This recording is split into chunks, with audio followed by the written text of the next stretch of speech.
کہ یا رسول اللہ صلی اللہ تعالی علیہ وسلم ہم مومن ہیں. فرمایا تمہارے ایمان کی علامت کیا ہے؟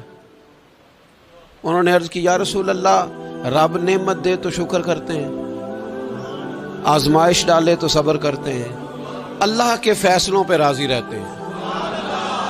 اب رسول پاک صلی اللہ تعالی علیہ وسلم نے جو بات کی اوہو قلم ٹوٹ گئے، قربان ہونے کو جی چاہا. محبوب فرمانے لگے تم لوگ کیا ہو؟ یا رسول اللہ مومن ہے. تمہارے ایمان کی علامت کیا ہے؟ حضور علامت یہ ہے کہ رب کی رضا پر راضی رہتے ہیں، مصیبت ڈالے تو صبر کرتے ہیں، اگر کبھی مشقت آ جائے تو صبر کرتے ہیں، اگر وہ نعمت دے تو شکر کرتے ہیں. گویا ہر حال میں رب کی رضا پہ راضی ہیں. اب محبوب کریم نے کیا فرمایا؟ حضور فرمانے لگے اللہ کی قسم تم مومن ہو. یہی تو علامت ہے مومن کی.